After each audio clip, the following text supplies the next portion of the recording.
Well, hey, I'm pumped because we are currently, we're in the final stretch of our 6-month study, if you can believe it. 6 months in one gospel, the Gospel of Mark. We've been diving deep for the past 6 months, starting in January, and we're actually wrapping it up. This is our final collection of talks we call the On the Money. Somebody say on the money. Come on, in the chat, type on the money. On the money. That's what we're talking about for these next couple of weeks. And we're right here at the end of our study. And it's been incredible so far. I've loved what we've been learning. In the past 2 weeks, Pastor Rich brought incredible messages around this thought. So this collection is framed by this brilliant answer that Jesus gave to a very difficult question. He was approached in Mark chapter 12 by a man generally wanting to know the answer. He heard them debating, talking, questioning Jesus, and he heard he gave a good answer, so he asked him a question that he had, and he said, "Teacher, what's the greatest commandment?"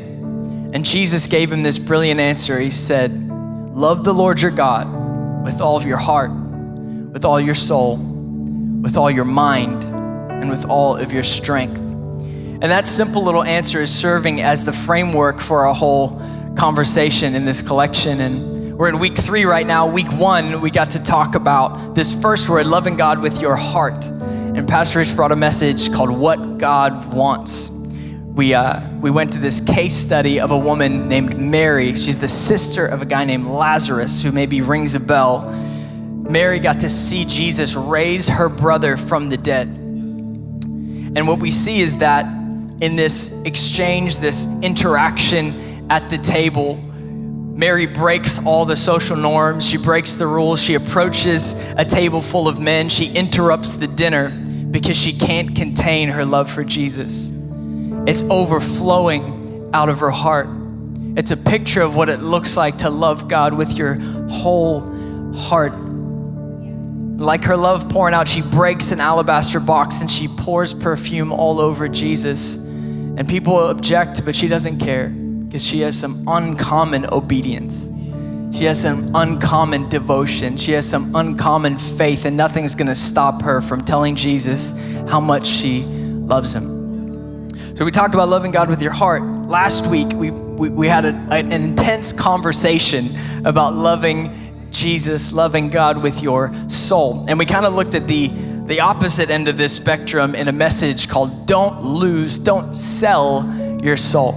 Don't sell your soul. We looked at this guy named Judas Iscariot, who we don't talk about a whole lot, but he only shows up a couple times in the Gospels. And we looked at what he shows up for and what he says and what he does. And we realized that what you show up for has a lot to do with what you gain and what you forfeit.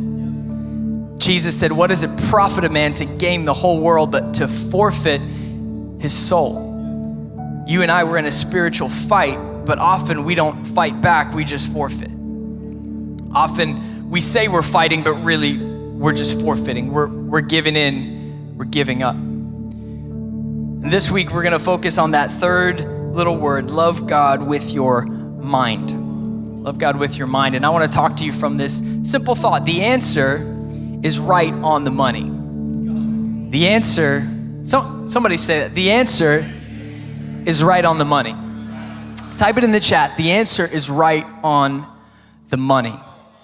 And I want to kind of start our conversation today, because I always consider this a conversation, even though it's not. I say it all the time, right? I want to start this with a question. I want to ask you a question, not really to get your mind going, because I need you to help me with a personal problem that I have. I want to ask you this question. How is it possible for me to be equally amazed at the sheer and utter brilliance of humankind, yet at the same time shocked by the unbelievable stupidity of humanity? How I feel these two things at the same time. I don't really understand how it works, and I need you to help me figure it out. Like, sometimes I'm overwhelmed by the brilliance of people. Like, how are you like that? And then other times I just can't believe how stupid we are.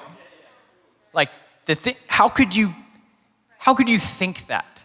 You know, like, that's what you think. How can you believe that? How can you do that? How could you say that? Like, what is going on in your mind? I'm shocked, and I know it's not nice to say, but it's how I feel. And I want to be honest with you guys. How is it possible? Yet, at the same time, I'm overwhelmed by the unbelievable brilliance of people. Like, how did you do that? The same questions. How did you say, how did you think of that? How did you write that? How did you create that? How did you figure that problem? How did you solve that? It's unbelievable. I mean, literally, like, just look around today. I know if you're in your house, this works too, because you're surrounded by unbelievable things. What is all this stuff? Like, where are we and what are we doing? Like, what is this stuff? Right now, we are streaming on the internet. What the internet is and what streaming means, no idea. I can use the words in a sentence. I don't really know how they work. Like, every piece of technology in this room, from this microphone to the camera to the lights to the screen, like, I don't understand how it works. Like, how are people so brilliant? How did they come up with this stuff? How did they figure it out? How did you make that? I'm overwhelmed simultaneously by the intelligence and the ignorance of man. Two things in this world are infinite: human intelligence and human ignorance. And it seems kind of like counterintuitive, but I think it actually makes a lot of sense because, you see, the mind is the most powerful tool in the universe, and it works in both directions. So it kind of makes sense that the things that surprise me the most are how smart we are and also how stupid we are. How am I in this situation? I think the mind is a pretty incredible thing, and Jesus, he says to us, we gotta love God with our minds. I think your mind could be your greatest asset or your greatest liability, because there's nothing more creative than a sound mind, and there's nothing more destructive than an unsound mind. See, last week we said that we're in a fight, but you better believe that the enemy is gonna bring that fight to your mind. You see, we know that today we don't just struggle with physical illness, we struggle with this thing, we call it mental illness. Your mind is not working right. It's an epidemic in our culture, in our society. It's something we struggle with. We are in a battle in our minds. And so I think we should ask the question, how do we love God with our minds? How do we do it? Well, I think the first challenge we got to overcome is defining terms, figuring out, like, what is the mind? Now, let me just be up front. Like, I was a philosophy major in school. Okay, shocker, I know. And you go, well, that's why you got all these weird ideas. They planted them in your head. No. I became a philosophy major because I already had these weird ideas in my head, okay? When I went to Intro to Philosophy, I went, oh, that's what you call this. So I've been thinking about this stuff my whole life. There's a name for it. And so I studied philosophy, but the problem with philosophy students is that they have this, like, gift, and it's not really a good gift. They have a gift for turning things that are really simple and making them really complicated. And, like, that's not what I want to do today. Like, I don't want to add to the confusion. I don't want to add to the frustration. I don't need to add to the difficulty. I actually would love to bring some clarity to your life. I don't want to take something simple and make it complicated. I would love to take something complicated and make it really simple. So that's what I'm going to try to do today. I don't want to mess with you. I remember arguing with my wife in school because she was studying music, I was studying philosophy, and I was taking these classes, and I would ask her questions like, she's like, what did you learn about today?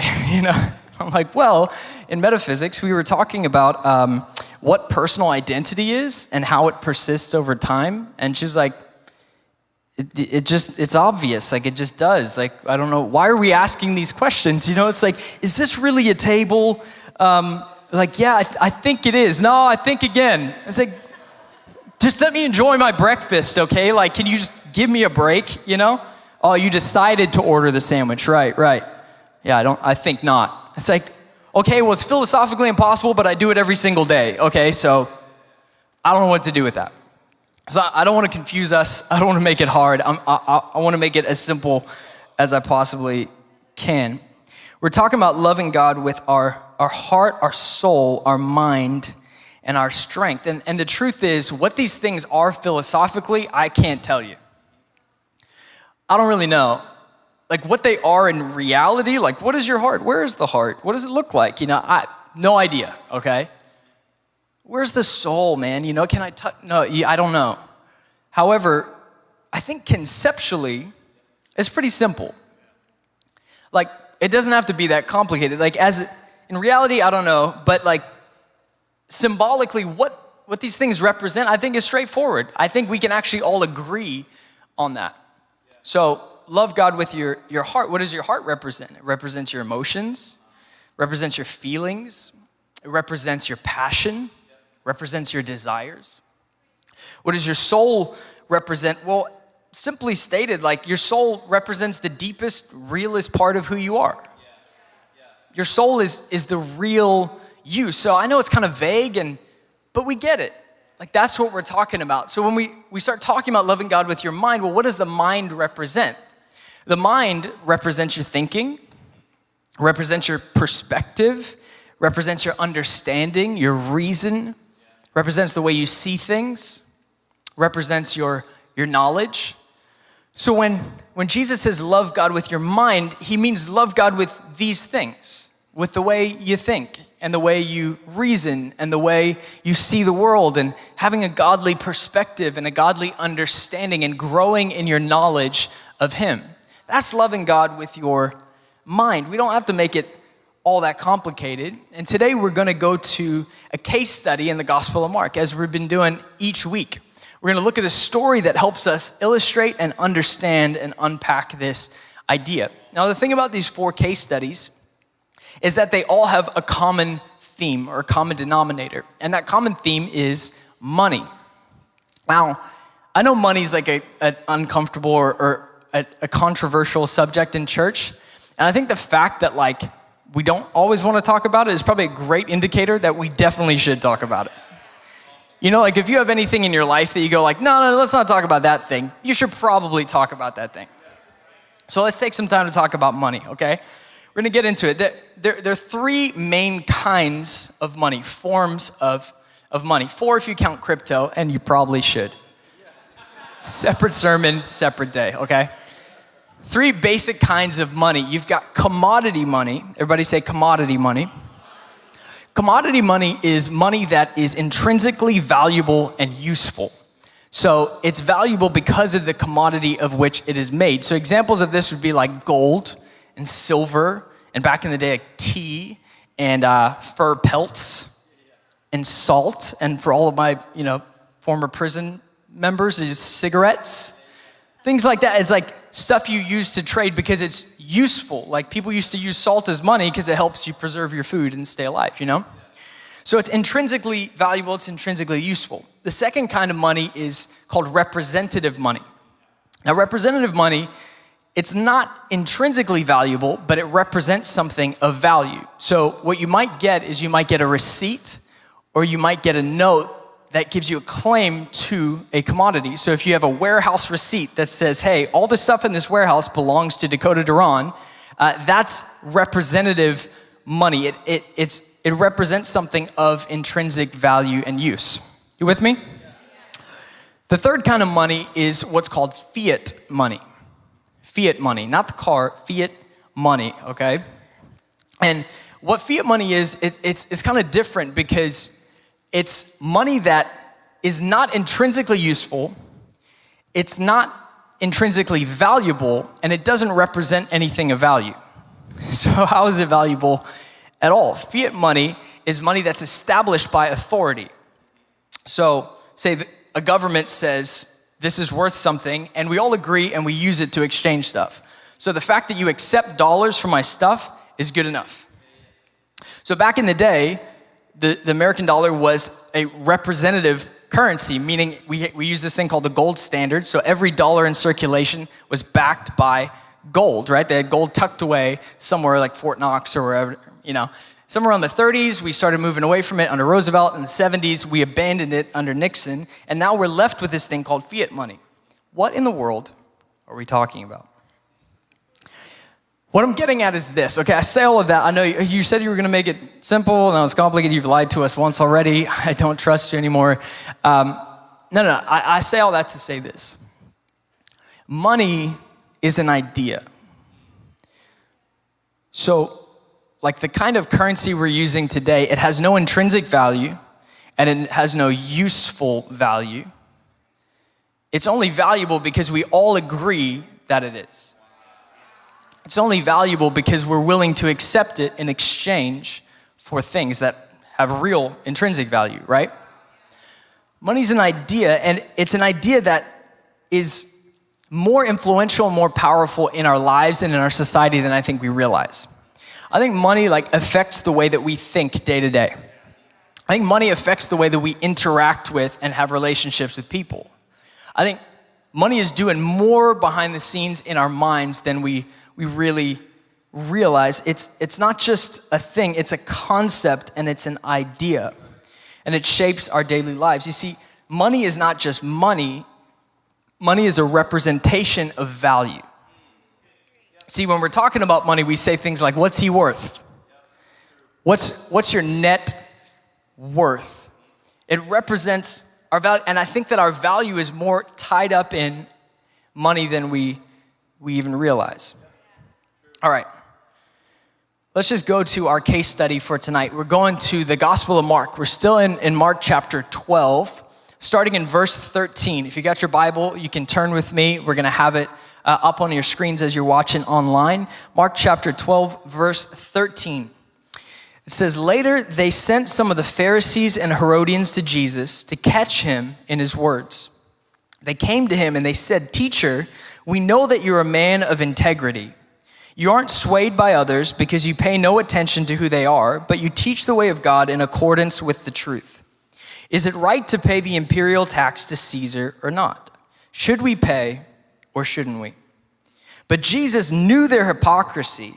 "Why are you trying to trap me?" he asked. "Bring me a denarius and let me look at it." They brought the coin and he asked them, "Whose image is this and whose inscription?" "Caesar's," they replied. Then Jesus said to them, "Give back to Caesar what is Caesar's and to God what is God's." And they were amazed at him. Man, I think it's so easy to just pass over this story as we read through the Gospel of Mark. But there's actually so much going on here beneath the surface. So here's our scenario, right? We just read it. Jesus is approached by some people. These people come to him with a difficult question. And we're told that they came for a specific reason. They came to trap him, to catch him in his words. They wanted to get rid of Jesus because they didn't like Jesus because he's popular with the crowds and he calls them out and they can't get away with anything with this guy. And he calls them names. He says they're hypocrites and he called them a brood of vipers. What does that even mean? He gave a whole speech like, woe to the Pharisees, woe to the teachers of the law. And they're like, woe to you, man. We got to get rid of this guy, Jesus. So they come and they want to catch him in this issue. So we know that they're approaching him with a trap and they're trying to get him to incriminate himself with his words so they can get rid of him and take him out of the picture. They come to ask him a question about taxes. Some of you should be pumped because you've been wondering, do I really have to pay my taxes or not? You're going to get your miracle today. No, I'm kidding. We're going to find out, we'll see in a second, this is not really about taxes, it's about way more than that, as you would expect from Jesus. But it's interesting to note that this is one of the most hotly debated issues of the time. Because you need to remember, if you know anything about the history of Israel, the history of the Jewish people, they were conquered by the Roman Empire, which means that at this time in history, the Jewish people are a people in crisis. They fear that their culture, their society, their traditions are being lost under the weight of this empire. They can't resist the strength and the power of Rome, but they're trying to resist the influence of their culture and their ideas. And there's all kinds of conflict within Israel around these issues. People disagree, and some are more progressive, and some are more conservative, some are more traditional. It sounds pretty familiar. And we hear about these different groups, the Pharisees and the Sadducees and the Herodians and the Hellenists, and The truth is that all these people were Jewish people that disagreed on fundamental parts of the law. And one of really the 8, 9, 10 most hotly debated issues was the issue of taxation. Should we pay taxes to Rome or not? What's really interesting to note is that the Pharisees and the Herodians come. What's interesting about that is that these are people who fall on opposite sides of the issue. So when asked if they should pay taxes to Caesar, the Pharisees would say, absolutely not. We need to preserve our culture. We need to honor our laws. They wanted to return to the dynasty of King David. When asked if they should pay taxes, the Herodians would say, absolutely, we should, because they were Hellenistic Jews, which means they were embracing the Western culture, and they wanted to change and grow and assimilate into the culture. They wanted to put someone on the throne from the dynasty of Herod. Okay? So this is no accident. These people are coming intentionally to trap him, and they've brought people on opposite sides of the issue. It's a sensitive, controversial subject, and they're trying to catch him. Now, where the text says they want to catch him, this word is a special kind of word in the New Testament. It's what's called a hapax legomenon. Can you say that? Hapax legomenon. Which means it's a word that only appears one time in the entire New Testament. So it's hard to figure out exactly what it means, but it's an aggressive, violent term for trying to capture someone, like trying to capture an animal. That doesn't really matter a lot in our story. I just wanted to say hapax legomenon. What an awesome word, right? One more time, hapax legomenon. Awesome. Now, we see it's significant who's coming to Jesus because they fall on different sides of the issue. We've got the Pharisees and the Herodians, and they're trying to question Jesus and catch him. Either way he answers, he's going to offend somebody. He's between a rock and a hard place. There's no easy way out, and they push him. Should we or shouldn't we? They want him to answer black or white, yes or no. If you say don't pay taxes, you're in trouble with Rome. If you say do pay taxes, you're in trouble with Israel. So they're trying to get Jesus in some trouble. And they come to him with flattery in verse 14. It says, they came to him and they said, "Teacher, we know that you're a man of integrity. You aren't swayed by others because you pay no attention to who they are, but you teach the way of God in accordance with the truth." Now, they don't mean what they're saying, but of course the irony here is that they're actually right on the money. They speak the truth about Jesus, but they speak it with hypocritical intent. They didn't come wanting to learn from the teacher. They came to trap him. How many of you know you can say all the right stuff about Jesus, but if you don't recognize who he really is, it's not going to help you at all. So somehow they know, they say the right thing, they're exactly right, yet they're pretty wrong. They ask this question in verses 14 and 15. Is it right to pay the imperial tax to Caesar or not? Should we pay or shouldn't we? Now here we go. This is where the real issue is going to come to the surface, okay? And what's going to help us is this little word tax. And the reason is because it's not exactly the best translation of this word. If you go to Luke's gospel, Luke chapter 20, verse 22, it's translated this way. Is it lawful for us to give tribute to Caesar? It's a very, very different idea here. It's not just about taxes, it's about tribute. So what exactly is the tribute? The Roman imperial tribute was something imposed by Rome on Roman citizens and conquered subject peoples, right? And this is how it worked. Rome, they minted this coin called the tribute coin. And what they did is they circulated it so you could buy a tribute coin. Then when you buy it, you could take it somewhere and get a receipt. Upon validation of the receipt, you would get incense to offer in a temple in worship to Caesar. Okay, so this is not just about money. See, this is much deeper than it seems. The question is not really about money, it's about idolatry. It's not do we pay our taxes, it's do we pay tribute to Caesar. They're asking about a specific practice for a specific reason. They say, should we do it or not? And the fact is there's nothing wrong with paying taxes. In fact, in Romans 13, Paul says exactly that. You should honor authority, and you should, he says, pay taxes to whoever taxes are due. Paul's really clear about it. There's nothing wrong with working a job, with making money, with participating in the economy and commerce and buying stuff, just as long as you remember who you worship. It's not really a money issue. It's a worship issue. It's deeper than that. And so they're trying to trap him, but of course Jesus is too smart for him. So in verse 15, he says, Jesus, he knew their hypocrisy. Of course he did. Why are you trying to trap me, he asked. Bring me a denarius and let me look at it.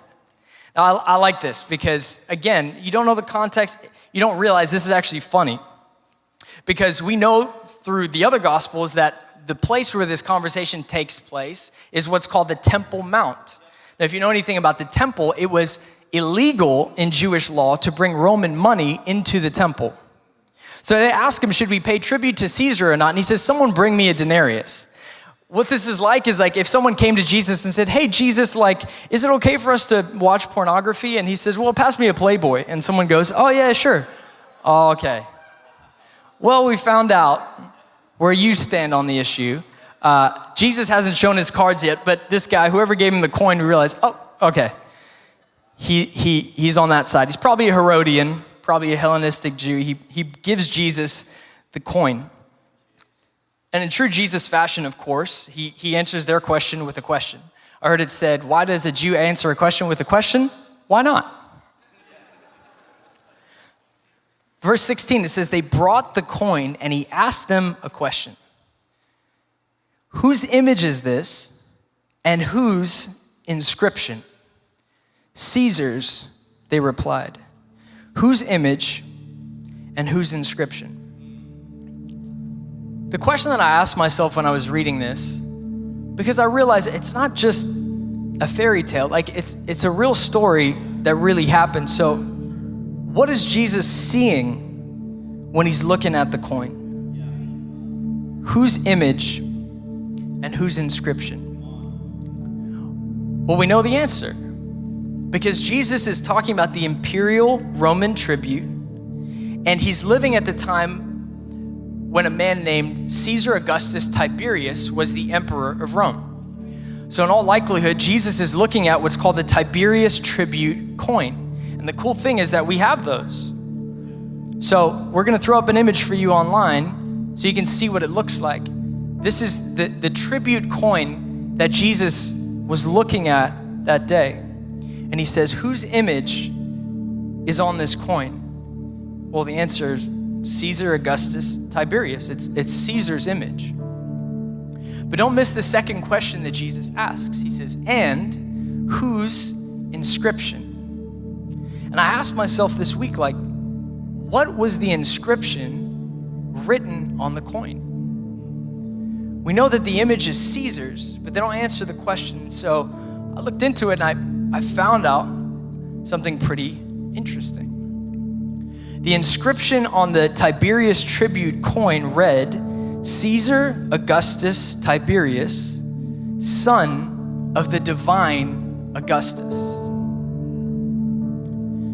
Caesar Augustus Tiberius, son of the divine Augustus. Caesar, son of God. Whose image and whose inscription? Now, this is about a lot more than taxes, isn't it? The problem is not your tax. The problem is when your tax becomes your tribute. You see, the problem is not participating in politics. It's when your political party becomes your denomination. It's when the Capitol becomes your church. No, it's deeper than that. It's when your civil duty becomes your worship. Should we pay tribute to Caesar or not? Let me ask you today, where does your allegiance lie? Where does your hope and your trust lie? Who do you worship? Who do you serve? And Jesus finally answers their question in verse 17.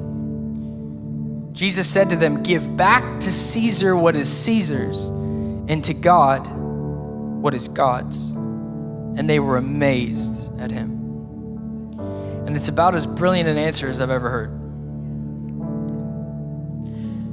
Because Jesus is surrounded by people on different sides of the issue. He's surrounded by people that want to catch him, that want to trap him, that want him to answer wrong, say the wrong thing. And they think no matter what, the way we set it up, no matter how he answers, he's gonna offend and alienate and upset somebody. He's in a public forum with a whole lot to lose. And he's asked the question in a way that they think they're forcing him to decide between one or the other. And instead, Jesus answers in a way that kind of bypasses their surface question, but answers the deeper question they didn't even want to ask. And at the same time, he challenges everybody standing around him. He challenges the Pharisees, he challenges the Herodians, he challenges the Sadducees. No matter where you fall on the issue, it's a challenge. The answer, it's right on the money. The answer is right on the money. I don't know if you get it. The answer is, it's right on the money. What's the answer? It's right on the money. What's the answer? Where is the answer? It's right on the money. If you want to know something about your allegiance, look at your money. The answer, it's right on the money. Money can tell you a lot about a man because it's not just a coin, it's a concept. It's not just a resource, it's a representation of your value and your worth. It's an idea, and there's more wrapped up in it than we realize. What's sad about this whole interaction is that no one thinks to ask the obvious follow-up question. Render unto Caesar, give back to Caesar what's Caesar's, and give back to God what is God's. What's the obvious question? What is Caesar's and what is God's? And therein lies the brilliance of the answer, because he is prompting you and he's prompting me to consider the ramifications of what he's saying. Give back to Caesar what's Caesar's. What's he saying? Should you pay tribute to Caesar? Give Caesar a stupid little coin. Yeah. What he's saying is that Caesar has a right to everything that bears his image and nothing more. Sure, pay him his tax, but don't you give him his tribute. Yeah, you can give him the coin, don't you give him your heart. You can give him your money, just don't give him your love. Give him back what's his, but don't you ever give him your heart. Don't you ever give him your soul. Don't you ever give him your mind. Don't give him your strength. Render to Caesar what's Caesar's. Yeah, he can have everything that bears his image. Whose image and whose inscription are on the coin? Whose image and whose inscription are on you? Whose image do you bear? Well, you see, the image and the inscription on the coin were added when the coin was minted. The image and the inscription on you were added when you were made. So you got to go all the way back to the beginning to discover the image. All the way back at the beginning of this story in Genesis chapter 1. So God created mankind in his own image. In the image of God, he created them. Male and female, he created them. You see, when Caesar minted the coins, the result was uniformity. Every coin looked exactly alike. But when God created all of creation, the result was diversity, because no two humans are the same. Caesar, man, he can print it on whatever he likes. He can ask for whatever he wants. He can try to require of you whatever tax he thinks. He can build temples and he can hand out coins and he can ask for incense. But Caesar can never take God's place unless you let him. Only the creator can lay claim to the creation. Only the maker can put his mark on what he has made. and say, this is my own. This is mine. So give to Caesar what's Caesar's, but you better give back to God what is God's. What do you owe God? Everything you have. What do you owe God? Everything you've got. What does God want? He wants your heart. He wants your soul. He wants your mind. He wants your strength. He wants everything you got. You see the image on you, it's the image of your Creator. And the inscription on you is Son of God.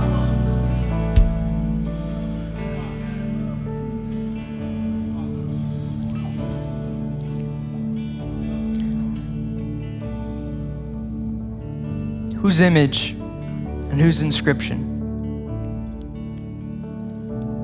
All God wants is for you to give him back what's his. What's God's? Everything you got. Everything. He's not asking you to give it to him, he's asking you to give it back. It's everything you have came from him. There's nothing more awe-inspiring in creation than the human mind. Yet more awe-inspiring than the human mind is the mind of God that dreamed it all up. Love God with your mind. Love God with your heart. Love God with your soul. Love God with your strength. God, I thank you today for every person in this room and every person tuning in, watching, listening from all over the world. God, I don't know where they are, but you know exactly where they find themselves. I don't know their situation or their circumstance, God, but you find them right where they are. And not only do you find them where they are, you love them where you find them. You loved them just as they are, God. And you have the power and the desire to change them. But before they change, and before they improve, and before they correct, you love them. So God, we come to you today with our arms open, with our hearts open to you, asking you to speak to us, to meet us here, God, to work, to move, to do what only you can do. God, we offer you our very lives. Everything we have, you gave us, and we just give it back. God, the very breath in our lungs, the very life in our bodies, the light in our eyes, the ideas in our minds, God, all is from you. And we return it all. Maybe you're tuning in today and you don't really know where you stand with God. You say, I hear you talking about people created in the image of God, but I'm not so sure about myself. The truth is, no matter what you do, no matter where you go, you can't get rid of the image. I've seen the illustration. I don't have a $100 bill with me, but if you take our Fiat money, this fake thing we pretend is worth something, and you throw it on the ground and you stomp on it and you crumble it up and you dirty it, it's still valuable. There's nothing you can do to erase the image of God in you or the inscription of God over you, that you're loved, that you're his. But if you're tuning in, if you're listening to me right now and you do not have a personal relationship with God, I want to invite you and give you an opportunity to make that decision today.